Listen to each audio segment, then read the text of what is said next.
வெளிப்படுத்தல் 1:6 நம்மிடத்தில் அன்பு கூர்ந்து தமது இரத்தத்தினாலே எப்படி பாவங்கள் அற கழுவுறது.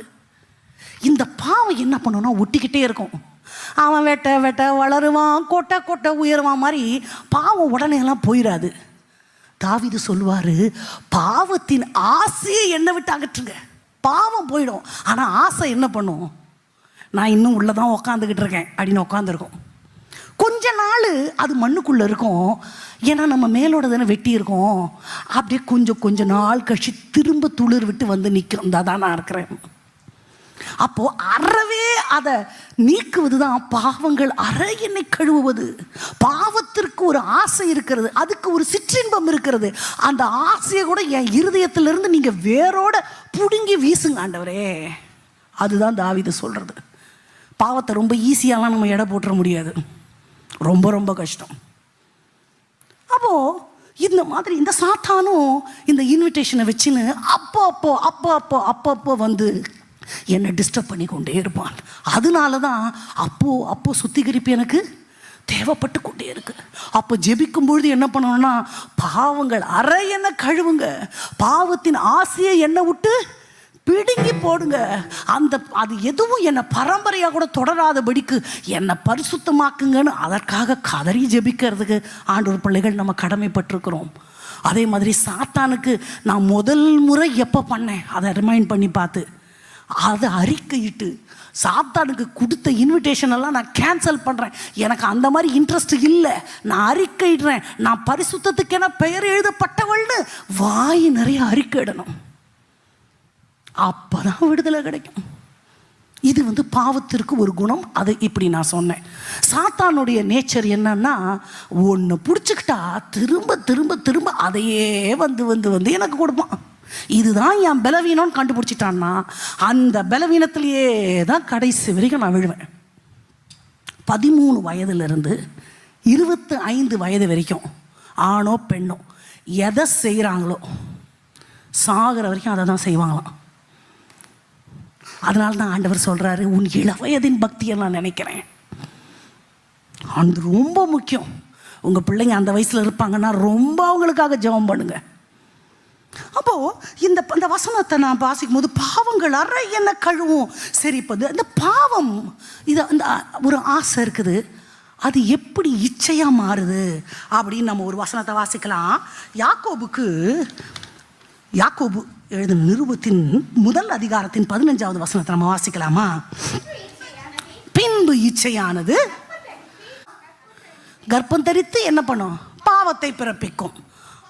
போதும் மனுஷன் ஆசைகளின் கட்டுக்கோப்புன்னு சொன்னேன். அப்போ ஹியூமன் நேச்சர் ஆசைப்படும், எல்லாத்தையும் ஆசைப்படும், பாவத்தையும் சேர்த்து ஆசைப்படும். அது தன்னை அழிக்கும்னு நினச்சி கூட ஆசைப்படும். அது சிந்தையோடு அது போட்டோம். தலை மேலே பறக்கிற காக்காவை நம்மளால் நிறுத்த முடியாது. எத்தனையோ காக்கா பறக்கும், ஃப்ளைட்டு பறக்கும், என்னென்னமோ தலை மேலே பறந்துக்கிட்டே தான் இருக்கும். ஆனால் என் தலையில் உட்காந்து கூடு கட்டாமல் பார்த்துக்கிறது தான் என் வேலை. அதுதான் சுத்திகரிப்பு. அல்லேலூயா. அப்போது இந்த ஆசை இச்சையாக மாறும் பொழுது இச்சையானது என்ன பண்ணுதா? நல்லா சொல்லுங்க. கர்ப்பம் தரித்து. ஏன் உருவாக்குதுன்ற வார்த்தை அங்கே போடலை. ஏன் உண்டாக்குது, இல்லை பிறப்பிக்குது, இல்லை படைக்குது, எந்த வார்த்தையும் போடாமல் கர்ப்பம் தரித்துன்ற வார்த்தையை அங்கே ஆக்கியோன் பயன்படுத்தினதற்கு ஒரு நோக்கம் இருக்கிறது. கர்ப்பம் தரிக்கிறதுனா என்ன? ப்ரெக்னென்ட் குழந்தை பிறந்த எல்லா பெண்மணிகளுக்கும் தெரியும். உடனேலாம் இன்றைக்கே எனக்கு புள்ள உருவாயிருச்சுன்னு யாருக்குமே தெரியாது. அண்ணாள் ஆலயத்துக்கு போய் ஜெபிக்கும் பொழுது ஏலி ஜெபம் பண்ணுறார். உன் ஜெபத்தை ஆண்டவர் கேட்பார், நீ வேண்டி கொண்டதுபடி உனக்கு. ஆமாம், அப்போவே ஆண்டவர் ஜெபத்தை கேட்டார். சில நாள் சென்ற பின்பு அவள் தான் கர்ப்பவதி. அந்த சில நாள் அந்த கன்ஃபார்ம் ஆகிறது தான். அது அப்போவே ஆகிருக்கும். நம்மளுக்கே ஆனாலும் மினிமம் 45 days ஆனால் தான் பிள்ளை கன்சீவா இல்லையான்னு தெரியும். அதுக்குள்ளே அது பாதி வளர்ந்துருக்கும், கொஞ்சம் வளர்ந்துடும். சில பேருக்கு 2 மாதம், அப்போ இன்னும் முக்கால் வளர்ந்துடும். 3 மாதம் ஆகும்போது முழுசாக வளர்ந்துட்டு ஆனால் குட்டி உண்டாக இருக்கும். அப்போது கர்ப்பம் தரித்த உடனே அது தெரியாது. அப்போது பாவம் செஞ்சுட்டு மன்னிப்பு கேட்டவொடனே எல்லாம் சரியாயிட்ட மாதிரி இருக்கும். ஆனால் உள்ளுக்குள்ளே என்ன தான் பண்ணிக்கிட்டு இருக்கோம்? அந்த கர்ப்பம் குட்டியுண்டா வளர்ந்துக்கிட்டே தான் இருக்கும். ஒரு நாள் பாப்பம் ஆகிற வரைக்கும் நமக்கு தெரியாது. ஆனால் உள்ளுக்குள்ளே வந்த இந்த இச்சையை பிசாசை விட மோசமானது. ஒரு பரிசுத்தவான் அப்படி, ஒரு ஊழியக்காரர் அப்படி சொல்லுகிறார். ஏன்னா பிசாசை விழ தள்ளினதே என்னதான்? இச்சை தான். பாவம் இல்லை, இச்சை. நான் தேவர்களுக்கு மேலே அதை பார்த்து ரசிச்சிருக்கலாம். நான் அங்கே போய் உட்காருவேன், எனக்கு அது வேணும் அப்படின்னு நினைக்கும் போது அது பாவம், இச்சை ஆகுது இல்லை? அந்த இச்சை தான் பிசாசியை விழத்தள்ளுச்சு. அப்போது எனக்குள்ள ஏதோ ஒரு காரியத்தின் மேலே அளவு கடந்த எப்படியாக நான் பெற்றுக்கொள்ள வேண்டும். அதில் என்ன ஹை ரிஸ்க் இருந்தாலும் நான் ஃபேஸ் பண்ணிக்கிறேன், என்ன நடந்தாலும் பரவாயில்ல, எப்படியாகலாம் அது இந்த மாதிரி ஆண்டவர் சித்தமாக இருக்கோ இல்லையோ எனக்கு தெரியாது, பட் ஐ வாண்ட். அந்த மாதிரி ஒரு எண்ணம் நமக்குள்ளே இருந்துச்சுன்னா அது பாவமாகும். அது கர்ப்பம் தரிக்குது, பாவத்தை கர்ப்பம் தரிக்குது. இந்த கர்ப்பம் தரிக்கிறதுனா என்னென்னா, முதலாவது உடனே தெரியாது. அதுக்கப்புறம் கர்ப்பமான பிறகு நார்மல் ஃபுட்டு எதையும் அவங்களால சாப்பிட்டா வாந்தி வந்துடும். வினோதமாக புளிப்பாக எதையாவது உட்காந்து சாப்பிடுவாங்க. ஆமாவா? வெந்த சோறு இறங்காது, அரிசி சாப்பிடுவாங்க, வேகாத அரிசியை. சாம்பல் சாப்பிடுவாங்க, எல்லாம் வினோதமாக இருக்கும். நம்ம நார்மலாக சமைச்ச சாப்பாடை சாப்பிட்டா போய் வாந்தி ஏற்றுரும். இது நடையுது. இதுதான் உள்ளுக்குள்ள இச்சையானது பாவமாக கர்ப்பம் தரித்திருக்கிறதுன்றதுக்கு அடையாளம். என்னன்னா, நார்மலான வசனத்தை படிக்க பிடிக்காது, நார்மலாக ஜெபிக்கிற ஜெபத்தை பிடிக்காது. அம்மா கம்பல் பண்ணி பைபிள் படி ஜோம் பண்ணுன்னு பண்ணால் வேதனை வரும், வாமிட் வர மாதிரி ரொம்ப கஷ்டமாக இருக்கும் அவங்களுக்கு. என்னடா இது அப்படின்னு. அதுதான் உள்ளுக்குள்ள. அப்போ என்ன வந்திருக்கு? என்னை ஜெபிக்க முடியல, வேதம் வாசிக்க முடியல, அதுக்கு எனக்கு ஒரு காரியம் தடையா இருக்குன்னா உள்ள என்ன ஆகிருக்கு? ஆண்டவருக்கு பிரியமில்லாத ஒன்று உருவாகி இருக்குன்னு அர்த்தம். ஃபஸ்ட்டு அலாம அதுதான். என்னை ஜெபிக்க விடாது, வேதம் வாசிக்க விடாது, ஆண்டவரோட தொடர்பு கொள்ள விடாதபடி ஒரு காரியம் தடுக்குதுன்னா அதுதான். அப்புறம் ப்ரெக்னன்சி பாசிட்டிவ்னு வந்தால் ஒரு சந்தோஷம் வரும் பாருங்க. எப்படி? பாசிட்டிவ். அந்த பாவம் உள்ளுக்குள்ள கர்ப்பம் தரிச்சதுக்கப்புறம் நான் சொன்னேன், பிசாசு என்ன பண்ணுவான்? இன்விடேஷனை வச்சு மறுபடியும் கொடுப்பான். அதுதான் அந்த இன்விடேஷன். மறுபடியும் வரும்போது எனக்கு பிடிச்சது மறுபடியும் கிடைச்சிருச்சு. ஆண்டவருக்கு என்ன சுவாபம் இருக்கிறது என்பதை நான் உங்களுக்கு காண்பித்து கொடுக்குறேன். நம்ம சங்கீதங்களின் புஸ்தகத்தில் 78வது சங்கீதத்தின் 29வது வசனத்தை வாசிக்கலாமா? சங்கீதம் 78:29. அவர்கள் இஸ்ரவேல் ஜனங்கள் ஒரு காரியத்தை ரொம்ப இச்சிச்சு சாப்பிடணும்னு ஆசைப்பட்டு அதை சாப்பிட்டு திருப்தி அடைந்தார்கள். ஆண்டவர் தான் கொடுத்தாரு. அவர்கள் இச்சை is not belongs to God, it is belongs to Satan, whatever it may be. அப்படி தானே சொன்னேன். ஆசை இயல்பு, ஆனால் அடைஞ்சே தீர்வன், என்ன நடந்தாலும் பரவாயில்லன்றது தான் பாவம், அதுதான் இச்சை. தட் இஸ் டிமானிக்னு சொன்னா. ஆனால் இங்கே என்ன நடக்குது? அவர்கள் இச்சித்ததை யாரு கொடுக்குறா? ஏன் ஆண்டவர் கொடுக்குறார்? Here we have to understand the nature of God. ஆண்டவருக்கு ஒரு இயல்பு இருக்கு. என்னன்னா, பீலையாம் ஆண்டவர் இடத்துல போகிறார். இஸ்ரவேல் ஜனங்களை ஆசீர்வதிப்பதே ஏசப்பாக்கு இஷ்டம், இஸ்ரவேல் ஜனங்களை ஆசீர்வதிக்கணும்னு. ஆனால் எதிராளி கூலி கொடுக்குறேன், நான் உனக்கு இது வரைக்கும் கொடுத்துறாத சம்பளத்தை தரேன், நீ என்ன பண்ணணும்? ஏன்னா உன் நாக்கோட ஆண்டவர் இருக்கிறார், தீர்க்கதரிசியோட நாவோட ஆண்டவர் இருப்பார். தீர்க்கதரிசி ஆண்டவருடைய வாய். நீ என்ன சொல்றியோ அது நடக்கும். அதனால நீ ஒன்றும் பண்ண வேணாப்பா, நின்று இஸ்ரவேல் ஜனங்களை சபிக்கணும். சாப வார்த்தைன்னா என்னெல்லாம் சொல்லியிருப்பார்? மண்ணா போனோம், நாசமாயிடுவேன், இல்பொருள் ஆயிடுவேன், உனக்கு சுவரில் நாய் விடும், நீர் விடும், நாய் முதல் கொண்டு இல்லாமல் போயிடும், நீ தரமட்டம் ஆயிடுவேன், உன் பிள்ளைகள் செத்து போயிடுவாங்க, உன் மனைவி செத்து. இது தானே சாபம்? இதை விட மோசமான சாபம் எனக்கு இதான் தெரியுது. இதை விட மோசமான சாபம் இருந்தால் எக்ஸட்ரா எக்ஸட்ரா எக்ஸட்ரா ஃபுல்லாக மனசில் ஏற்றுக்கிட்டு அப்படியே லோடட் கன்னு அப்படி ட்ரிகர் பண்ண உடனே அப்படியே AK-47 மாதிரி புல்லட் அப்படி டக்க டக்க டக்க டக்க டக்குன்னு போனோன்னு லோட் ஆகி அப்படியே போய் எங்கே நிற்கிறாரு? மலை மேலே நிற்கிறாரு. எஸ் கமா 1 2 3 ஸ்டார்ட்னோடனே இவர் மனசுக்குள்ளே ஏற்கனவே பண்ணி வச்சது ரிசைட் பண்ணது வரும்னு பார்த்தா அப்சைட் டவுன் ஆயிடுச்சு. எல்லாமே தலைகீழா உள்டா. அவைகள் பரவி போகிற ஆறுகளைப் போலவும், நதியோரங்களில் உள்ள தோட்டத்தை போலவும், கர்த்தர் நாட்டின சந்தன மரத்தை போலவும், தண்ணீர் அருகில் உள்ள கேதுரு விருட்சத்தை போலவும். நிறுத்து லூசு அப்படி தானே சொல்லியிருப்போம் நம்மளா இருந்தா. உன்னை என்ன சொன்ன, நீ என்ன பண்ற? ஆமாம் சபிக்கலையா? நான் நீ எங்க சபிக்கிற? ஆசீர்வதிச்சிட்டு இருக்கிற. இதுக்கா உனக்கு கூலி கொடுத்துட்டு கொண்டு வந்த துரோகி சொல்லியிருப்பாங்களா இல்லையா? என்னமோ நான் கெட்ட வார்த்தை பேசுகிற மாதிரி இப்படி பார்க்குறீங்க. எதுக்கு இப்படி பார்க்குறீங்கன்னு எனக்கும் தெரில. நம்ம ஒன்று சொன்னால் அதுக்கு சம்பளம் கொடுத்து இன்னொருத்தன் அதை தலைகீழாக செஞ்சால் உங்களுக்கு கோபம் வருமா? சூப்பர், நல்லா பர்ஃபார்ம் பண்ணுன்னு கை தட்டுவீங்களா? கோபம் வரும் தானே. அப்போ தான் இவருக்கு புரியுது, ஐயோ இல்லையா என்ன. அப்போ என்னன்னா அந்த இடத்துல நாக்க கூட ஆண்டவர் மாத்துறாரு. அப்போ இவர் he must understand the will of God. நான் என்ன கூலி என்ன பண்ணாலும் ஆண்டவருக்கு இஸ்ரவேல் ஜனங்களை சபிக்கிறது இஷ்டம் இல்லை, ஆசீர்வதிப்பதே கர்த்தருக்கு பிரியம் தெரியும். மறுபடியும் போறாரு தலைவர். நான் போய் சபிச்சுக்கிட்டுமா? வேணாம், இல்லை ஒரு தடவை சபிச்சுக்கிறேனே, அந்த கொடுக்குற காசு கொஞ்சம் யூஸ் ஆகட்டுமே. ஆண்டவர் என்ன சொன்னார்? போன்னு சொன்னாரா போகாதன்னு சொன்னாரா? போகாதன்னு ஒரு தடவை தான் சொல்லுவார். அடுத்து என்ன சொல்லுவார்? போனவனே பர்மிஷன் கிராண்டட் இல்லை. திறக்கிற எல்லா கதவும் தேவனால் திறக்கப்படுகிற கதவுகள் அல்ல. நல்ல மனசுல எழுதி வச்சுக்கணும். ஆண்டவர் சித்தம் இல்லாமல் அது நடக்குமா? நடக்கும், கண்டிப்பா நடக்கும். மறுபடியும் சொல்லுகிறேன், எனக்கென திறக்கப்படுகிற எல்லா கதவுகளும் தேவனால திறக்கப்படுவதில்லை. சாத்தானும் திறப்பான், தானாவும் திறக்கும். திறக்கிற எல்லா கதவுலையும் நான் உட்பிரவேசிப்பேன், கர்த்தர் எனக்கு வாசலை உண்டாக்கினார்னு போயிட முடியாது. அதன் முடிவு மரண வழிகளாக இருக்கும். மனுஷனுக்கு செம்மையாய் தோன்றுகிற வழிகள் உண்டு. எல்லாம் வாயோ ஓகே ஓகே எல்லாமே பச்சை பசையில் இருக்கு, ஒரே கிரீன் சிக்னலாக இருக்கு சிஸ்டர், உங்களுக்கு ஒன்றும் புரியாது. அட முட்டாள், கோச்சிக்க மாட்டீங்கல்ல? நீ போட்டிருக்கிறது பச்சை கண்ணாடி, அதை கழட்டு. Is it? ஐயோ இத்தனை கலர் எனக்கு ஆண்டவர் படைச்சிருக்கிறாரா? எனக்கு ஒரே பச்சையாக தெரிஞ்சிச்சே. நீ கண்ணாடி போட்டு பார்த்தா அப்படி தான் தெரியும்.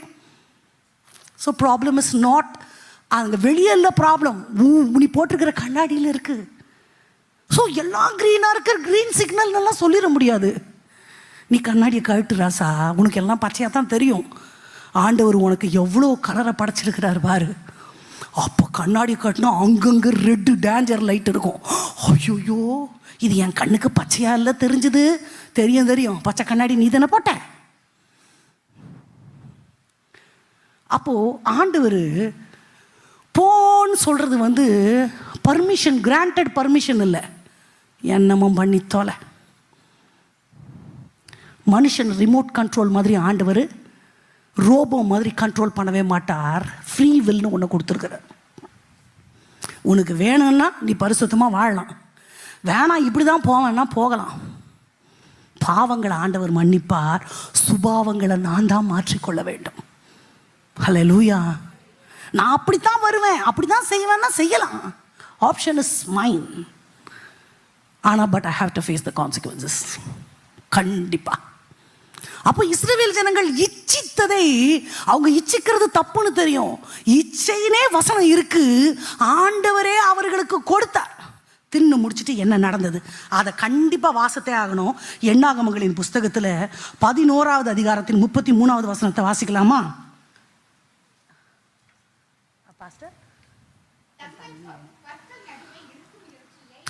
பற்களின் நடுவே இருக்கும் இறைச்சியை அவரு தானே கொடுத்தாரு, அப்புறம் ஏன் அவருக்கு கோபம்? Understand the nature of God. கொடுத்த உடனே அது ஆண்டவர் சித்தம்னு சொல்லிட முடியாது. நீங்க தானே ஆண்டவரை ஆண்டவர் ரொம்ப ஜென்டில். ஒரு தடவை நோ சொன்னா நோ தான், செகண்ட் கொஸ்டினே கிடையாது. எங்க அப்பா சொல்வாரு ஒபீடியன்ஸ். ஏதாவது போய் எடுத்துட்டு வானா இருங்க போறேன்னு சோம்பேறி மாதிரி உட்காந்துருந்தா, late obedience is equal to disobedience. லேட்டாக நான் கீழ்ப்படிஞ்சா அது கீழ்ப்படியாமைக்கு சமம். கீழ்ப்படிதல்னாலே உடனே செய்யறதுக்கு பேர் தான் கீழ்ப்படிதல். Thank you pastor. அப்போது ஆண்டவர் சொல்லும்போது ஒரு தடவை ரொம்ப அட்டென்டிவாக சென்சிட்டிவாக அந்த ஒரு தடவை சொன்னாரா, அவ்வளோதான். இன்றே ரட்சணிய நாள், இன்னைக்கே விட்டோம்னா விடுதலை, இல்லாமல் வச்சுக்கிட்டோம்னா பிரச்சனை. ஒரு பாவத்தை செய்யும் பொழுது ஒரு ஒரு இமேஜின் பண்ணிக்கோங்க, வயிற்றுக்கு ஆகாத ஒரு ஜங்க் சாப்பிட்டோம். நம்ம உங்களெல்லாம் கூட்டின்னு ஒரு ஹோட்டல் நான் போகிறேன்னு கற்பனை பண்ணிக்கோங்க. அவன் ஏதோ பழசை கொடுத்துட்டான். சாப்பிட்டுட்டு அத்தனை பேருக்கும் வயிறு வலி, food poison, vomit, extra extra என்னெல்லாம் நடக்குமோ எல்லாம் நீங்கள் ஃபில் பண்ணிக்கோங்க. போக்கும் வரத்தும், வரத்தும் போக்கும் எங்க? ஆமாம், அப்படி ஆகிப்போச்சு. கண்ணெல்லாம் உள்ளே போயிடுச்சு. மறுபடியும் நான் ரெஸ்டாரண்ட்டுக்கு கூப்பிட்டா வருவீங்க, கல் எடுத்து அடிப்பீங்க. உன்னோட ட்ரீட்டே வேணாம், ஆத்தாடி கிளம்பு. அடுத்து இந்த வயிற்றுக்குள்ளே போன ஃபுட்டு, பாய்சனான அந்த ஃபுட் ஒன்று வாமிட் ஆகிடணும், இல்லை லூஸ் மோஷன் ஆகிடும். It should come out. உள்ளுக்குள்ளே இருக்க வரைக்கும் it will be keep on disturbing me. வலிச்சுக்கிட்டே இருக்கும், ஃபீவர் வரும். அது சுத்தமாக வெளியே போயிடுச்சுனாலே கொஞ்சம் சரியாயிடும். சின் அப்படிதான். ஒரு தடவை உள்ளே வந்துருச்சுன்னா அது அந்த கன்ஃபஸ் தான் வாமிட்டிங். ஆண்டவர்கிட்ட போய் அப்படியே சொல்லிடணும், நான் தான் செஞ்சேன். எங்கேயுமே நியாயப்படுத்த வேண்டாம், நான் விரும்பி தான் செஞ்சேன், எனக்குள்ளே அந்த பாவம் இருக்குது, நீங்கள் தான் அதை வேறு அறுப்புண்டு போக பண்ணணும். இந்த மாதிரி நான் தான் பண்ணேன், நான் யாரையும் காரணம் காட்ட மாட்டேன். என்னோட கான்ஷியஸில் முழுசாக நான் பிசாசுக்கு கீழ்ப்படிஞ்சிட்டேன். நான் என் ஆத்மாவை விற்று போட்டுட்டேன், மன்னிச்சு என்னை நீங்கள் ஏற்றுக்கொள்ளுங்க, என்னால் ஜெயிக்க முடியலைன்னு அறிக்கையிட்டுருணும். அறிக்கை தன் பாவங்களை மறைக்கிறவன், அவைகளை அறிக்கை செய்து விட்டு விடுகிறவனோ. அறிக்கை செய்து மட்டும் இல்லை, என்னவா அதுக்கு வர்றேன். இப்போ ஃபுட் பாய்சன் ஆயிடுச்சு இல்லை, அடுத்து மறுபடியும் கூப்பிட்டா எக்காரணத்தை கொண்டு கும்பிடு போட்டு வரமாட்டீங்களா, அதுதான் விட்டு விடுகிறது. எங்கெல்லாம் பாவ மன்னிப்பு நடந்துச்சோ ஒரே ஒரு காரியத்தை தான் ஆண்டவர் டிமாண்ட் பண்ணுவார், இனி பாவம் செய்யாதே. எவ்வளோ பெரிய பாவமாக கூட இருக்கட்டும், ஆண்டவரே இவ்வளோண்டு இல்லை, நான் மலை மாதிரி செஞ்சுட்டேன், நோ இஷ்யூஸ், நான் மன்னிச்சிட்டேன், இனி செய்யாத. முதல்ல அறிக்கையிடுறது, அடுத்து எக்காரணத்தை கொண்டு இனி செய்ய மாட்டேன்னு ஒரு ஸ்ட்ராங் டெசிஷன். இது ரெண்டு தான் பாவம் மன்னிப்பு. அந்த பாவம் போச்சுன்னா வேற பாவம் வராதுன்னு சொல்ல முடியாது, இன்னொன்று புதுசாக வரும். அது எந்த விதத்தில், எந்த ரூபத்தில், எப்படி வேணாலும் விஸ்வரூபம் எடுத்து கூட வரும். பரிசுத்தமாகிறவன் அவ்வளோதான். அப்போது பாவத்தினுடைய நேச்சர் எந்த விதத்துலையாவது வந்து கொண்டே இருக்கும். மனுஷனோட நேச்சர் ஆசை சாகிற வரைக்கும் ஏதாவது ஒரு ஆசை வந்துக்கிட்டே தான் இருக்கும். அது என்னை கெடுத்தா கூட பரவாயில்ல, அது வந்துக்கிட்டே தான் இருக்கும். இது முடிஞ்சிச்சுன்னா இன்னொரு விதத்தில் வரும். குடிகாரம் பார்த்துருக்கீங்களா? சந்தோஷமாக இருந்தாலும் குடிப்பார், துக்கமாயிட்டாலும் குடிப்பார், ஃப்ரெண்டு வந்தாலும் குடிப்பார், ஃப்ரெண்டு வரலனாலும் குடிப்பார். ஆக கூடி ஒரு காரணம் வேணும் அவருக்கு குடிக்கிறதுக்கு. அதே மாதிரி பாவமும் அப்படி தான். ஏதோ ஸ்ட்ரெஸ் வந்தால் பாவமும் சேர்ந்து வந்துடும். என்னத்துக்கு? ஸ்ட்ரெஸ்லேருந்து ட்ரைன் அவுட் பண்ணுறதுக்கு அந்த பாவம் அதை செஞ்சு அதை விட பெரிய ஸ்ட்ரெஸ் வந்துடும். ஆகக்கூடிய ஸ்ட்ரெஸ்ஸும் முடியாது, பாவமும் முடியாது. என்னுடைய ஆத்மா இளைப்பாறுகிற ஒரு ஸ்தலம் என் ஆண்டவருடைய சன்னிதானம். ஆண்டவர் பர்மிஷன் கொடுத்துட்டாருன்னு எங்கேயுமே நினைக்க முடியாது. அடுத்து ஆண்டவர் பேலையாம போன்னு சொல்லிட்டாரு. அடுத்து ஆண்டவர் எப்படி நின்னாரு? பட்டயத்தோடு நின்னாரு. கழுதை கண்ணுக்கு தெரியுது இவருக்கு அந்த அந்த அந்த அந்த பணம் கிடைக்கணும், சபிச்சா கூட பரவாயில்ல, ஆண்டவர் சித்தத்துக்கு விலகினா கூட பரவாயில்ல, அந்த கூலியை நான் வாங்கிடுவேன்ற அந்த இச்சை மனசுக்குள்ளே வந்த உடனே கண்ணில் ஆண்டவர் முன்னாடி வந்து நின்னா கூட தெரியல. கண்ணை மறைச்சிரும், இச்சை கண்ணை மறைச்சிரும், பாவம் கண்ணை மறைச்சிரும். அதனால் பரிசுத்தமாகுதலுக்கு எவ்வளோ முக்கியத்துவம் கொடுக்கணுமோ அவ்வளோ முக்கியத்துவம் கொடுக்கணும். எந்த ஆசைகளும் என்னை மிஞ்சி வல்லமை கொள்ள கூடாது. துணிகரமான பாவங்கள் எனக்குள்ள அப்படி வந்துச்சுன்னா ஆண்டவருடைய பட்டயம் வரும். உடனே கூட வராது, அவங்க மென்னுக்கிட்டு இருக்க கூட வரும். உடனேவும் வரும், லேட்டாகவும் வரும். எல்லா பாவத்தையும் அப்படியே பண்ணிட்டு தைரியமாக அப்படி நான் என்ஜாய் பண்ணிட்டேன்னு யாரும் நிற்கவே முடியாது. குமாரனுடைய கோபம் எழும்புறதுக்கு முன்னாடி அவர் பாதத்தை நம்ம முத்தம் செய்யணும்.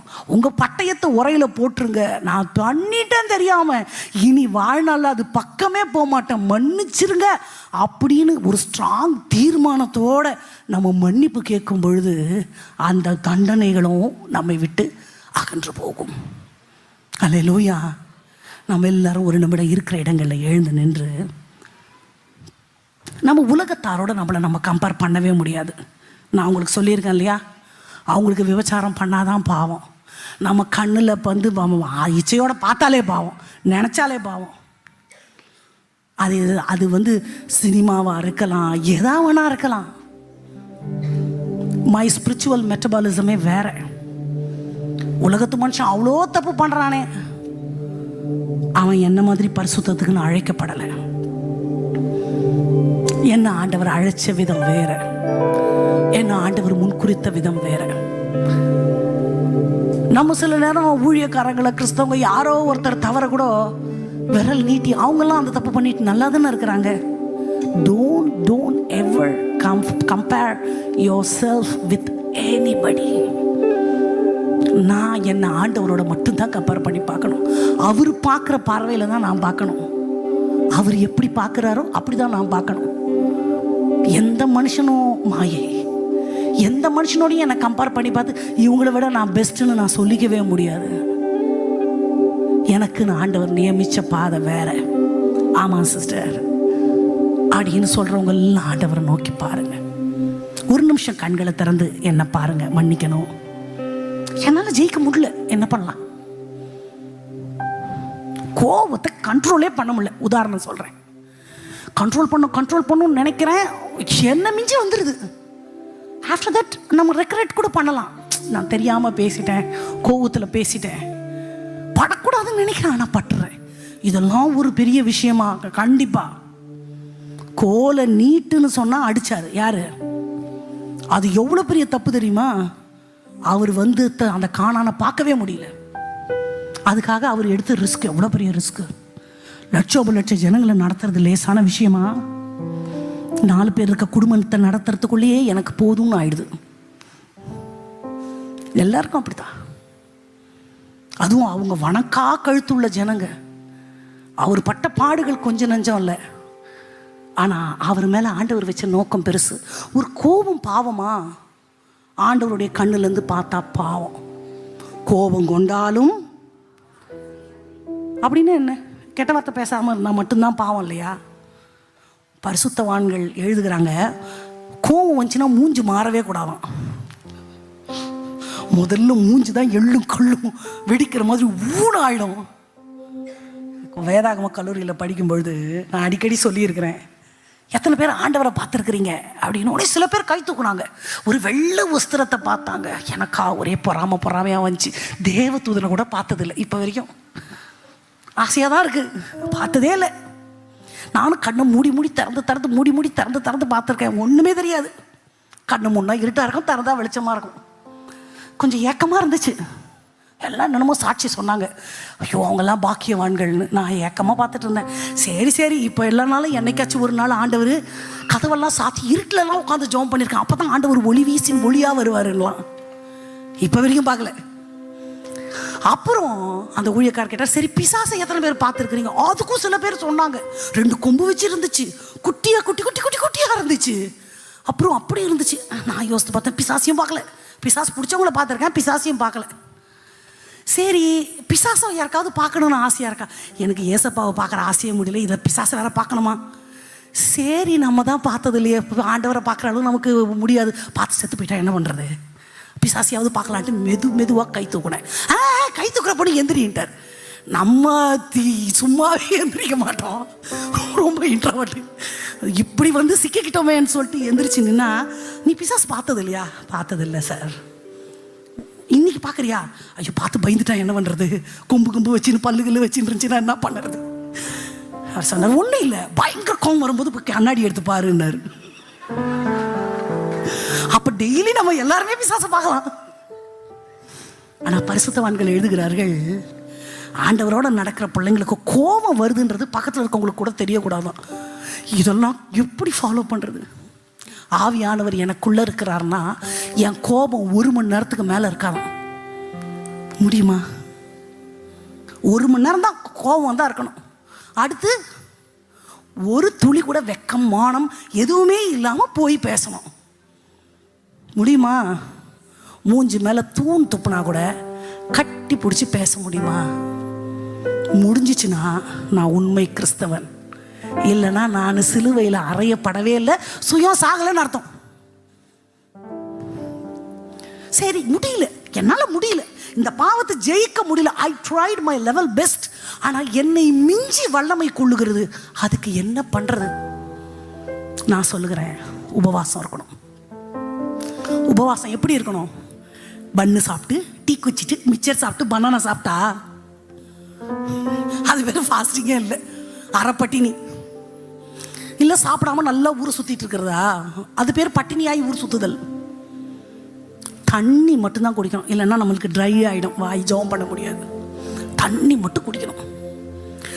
அடுத்து மயக்கம் போட்டுருவோன்னா நினைக்கிற வரைக்கும் பசியாக இருக்கணும். உட்கார்ந்த இடத்த விட்டு நகரக்கூடாது, ரெஸ்ட் ரூமை தவிர.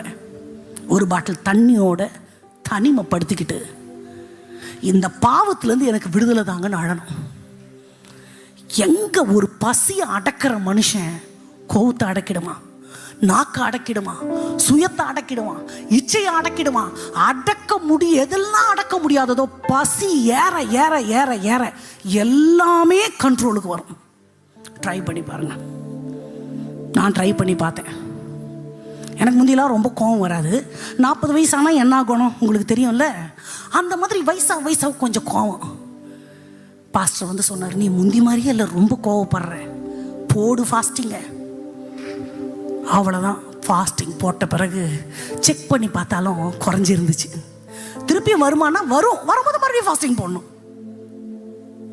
என்னை மிஞ்சி வல்லமை கொள்ள விடக்கூடாது.